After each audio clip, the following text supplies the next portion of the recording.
আজি আলফাৰ প্ৰতিষ্ঠা দিৱস। এই প্ৰতিষ্ঠা দিৱসৰ দিনটোতে নীৰৱে বিদায় মাগিলে আলফাৰ প্ৰতিষ্ঠা কালৰ এগৰাকী নেতাই। দেওবাৰে নিশা ৰোগাক্ৰান্ত অৱস্থাত ডিব্ৰুগড় জিলাৰ টিংখাঙৰ কৌৰিগাঁৱৰ নিজা বাসগৃহত শেষ নিশ্বাস ত্যাগ কৰে প্ৰাক্তন আলফা নেতা বুদ্ধেশ্বৰ গগৈয়ে। উল্লেখ্য যে 1979 চনৰ আজিৰ এই দিনটোতে শিৱসাগৰৰ ঐতিহাসিক ৰংঘৰৰ বাকৰিত জন্ম লাভ কৰা সংযুক্ত মুক্তি ফৌজে পৰৱৰ্তী সময়ত সংযুক্ত মুক্তি বাহিনী অসম নামেৰে সহস্ৰ সংগঠন হিচাপে জনাজাত হৈ পৰে। সেই প্ৰতিষ্ঠাকালৰ এজন অন্যতম নেতা আছিল বুদ্ধেশ্বৰ গগৈ। সুদীৰ্ঘ বছৰ তেওঁ সংযুক্ত মুক্তি বাহিনী অসম চমুকৈ আলফাৰ নেতৃত্ব বহন কৰি সামৰিক বাহিনীৰ দ্বাৰা বহুবাৰ নিৰ্যাতনৰ বলি হ'বলগীয়া হৈছিল বুদ্ধেশ্বৰ গগৈয়ে। সংগ্ৰামী পথ ত্যাগ কৰি মূলসুঁতিলৈ ঘূৰি অহাৰ পাছত প্ৰয়াত গগৈয়ে একেবাৰে সাধাৰণ জীৱন যাপন কৰাৰ লগতে সমাজৰ বিভিন্ন ক্ষেত্ৰত অগ্ৰণী ভূমিকা গ্ৰহণ কৰি আহিছিল। দীৰ্ঘদিন ধৰি হৃদৰোগত আক্ৰান্ত হৈ এক জটিল জীৱন অতিবাহিত কৰা প্ৰয়াত আলফা নেতাগৰাকীয়ে শেহতীয়াকৈ দেশত প্ৰেছমেকাৰ সংযোগ কৰিবলগীয়া হৈছিল। আৰু এক সংগ্ৰামী সত্তা বুকুত বান্ধিয়েই অৱশেষত ইহ সংসাৰৰ পৰা বিদায় মাগিলে বুদ্ধেশ্বৰ গগৈয়ে। তেখেতৰ মৃত্যুৰ খবৰ বিয়পি পৰাৰ লগে লগে তেখেতৰ বাসগৃহত অজস্ৰ লোকৰ লগতে ডিব্ৰুগড় আৰু তিনিচুকীয়া জিলাৰ বহুসংখ্যক প্ৰাক্তন আলফা সদস্যই তেখেতক শেষ শ্ৰদ্ধাঞ্জলি জ্ঞাপন কৰে। এটা সময়ত মানে যেতিয়া ডেকা হৈ আছিল তেতিয়া তেখেতৰ জাতীয় চেতনাবোধ আছিলে তেখেতৰ, আৰু সেইকাৰণে খুব জাতীয় জীৱনৰ প্ৰতি তেওঁ খুব মানে অনুৰাগী আছিল।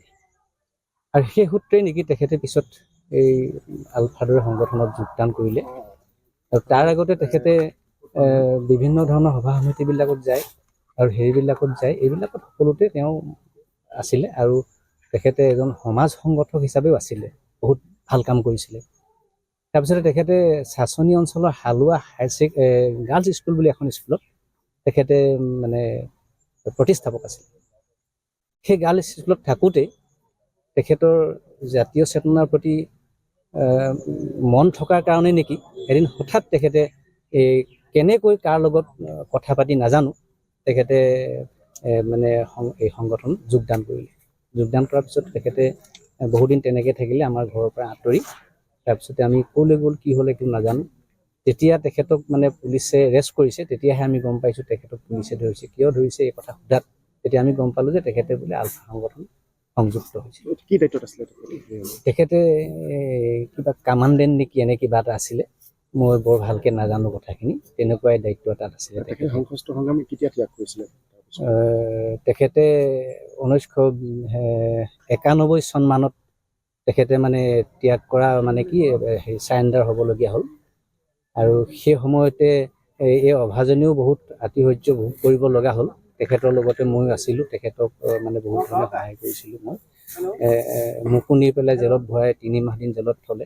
এনেকুৱা ধৰণৰ বহুত মানে প্ৰশাসনৰ যন্ত্ৰণা ভোগ কৰিব লগা হ'ল। আৰু যিয়ে নহওক সেইখিনি আমিও তেখেতৰ লগতে হৈ মিলাই জাতীয় চেতনাবোধেৰে সেইখিনি আমি এৰিছোঁ। কিন্তু কথা হ'ল কি, তেখেতে তাৰপিছতে যেতিয়া নাইকিয়া হ'ল, নোহোৱাৰ পিছতে বহু বছৰ থাকি তেনেকৈ থকাৰ পিছত এনেকৈ গৈ গৈ গৈ গৈ গৈ গৈ এটা সময়ত যেতিয়া চাৰেণ্ডাৰ হ'ব লগা হ'ল, চাৰেণ্ডাৰ হ'ল। চাৰেণ্ডাৰ হোৱাৰ পিছত তেখেতে গৈ পেলাই আমাৰ সাধাৰণতে আমাৰ কৃষ্ণগুৰু প্ৰভুৰ ওচৰত তেওঁ শৰণ ল'লে।